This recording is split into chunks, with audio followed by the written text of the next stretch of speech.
Also breaking tonight, the Senate Intelligence Committee is getting ready for a closed-door briefing tomorrow on this deal to free Sergeant Bo Bergdahl. That news came after Fox News confirmed that Bergdahl is currently the subject of a, quote, major classified file. But what does that mean? Buck Sexton is national security editor for theblaze.com, and he is also a former CIA officer and a former NYPD Intelligence Division specialist. What does that mean, Buck?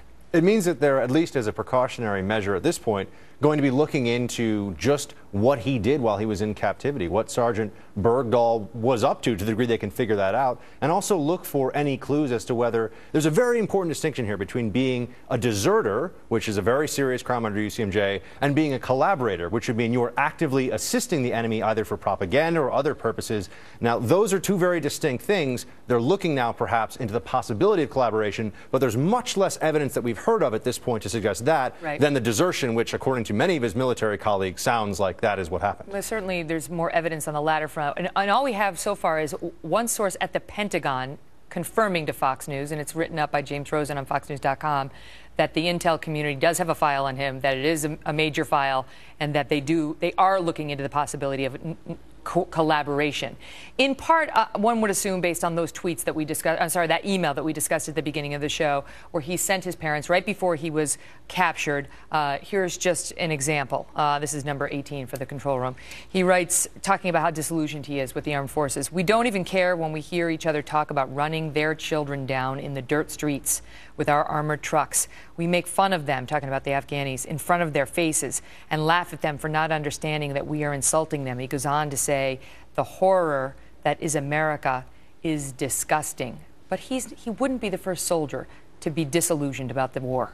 No, but you have to look at the Obama administration bringing back this prisoner of war under this context based upon these emails that supposedly have been sent between him and his family, and also the tweets that the father has put out, and wonder how they could be unaware of the message that this sends. I think this is just the Obama administration desperate for some kind of a national security win. The speech that he gave last week, the foreign policy reset, was a joke. It's year 6 of 8. Now you're going to tell us what your foreign policy is? So I think that the urgency that they told us about, and Susan Rice yesterday, the national security advisor, was out on TV saying there was tremendous urgency because of his health. I think there was a political urgency as well, and that's why the Obama administration made a mistake, made an error. They brought this individual back fine, but then to bring him back and lionize him, treat him like a hero, that is where I think they're going to be vulnerable to the very kind of criticism that they're trying to stem with this. They had the Rose Garden ceremony with his father, and our own Wendell Goler asked Jay Carney today, are you aware of the father's tweets, you know, what he's written on his Twitter account? In fairness to him, those are officially unconfirmed, but no one has pushed back saying that those are not his, and they've now been deleted in the wake of, you know, all the controversy over them. We showed them to the audience earlier, and Jay Carney said, I don't know anything about those. He didn't know about the communications. How do you have somebody to the White House, let him stand next to the President of the United States and not check the Twitter feed, see what he said? Once again, the White House learns from the press, just like we do, it seems. They learned it from the press reports. They didn't do their own due diligence or research here. How is the CIA going to investigate this family, this you know, Bo Bergdahl? And with all due respect to him and his service,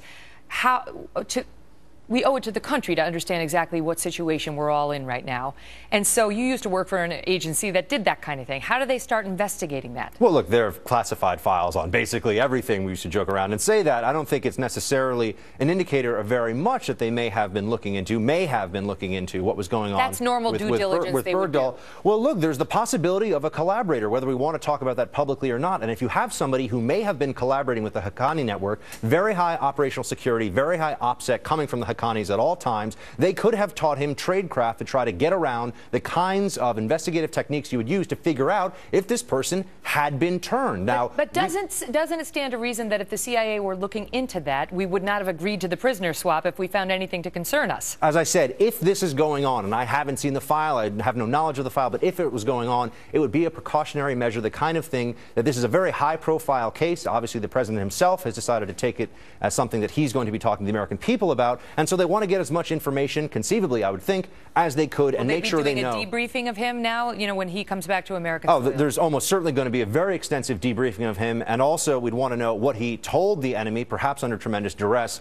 It's probably of less urgency now than it was, but we may be able to find out some important intelligence information from Bergdahl based upon his captivity. So, yeah, there'll be a debriefing for sure. All right, Buck, good to see you. Thank you.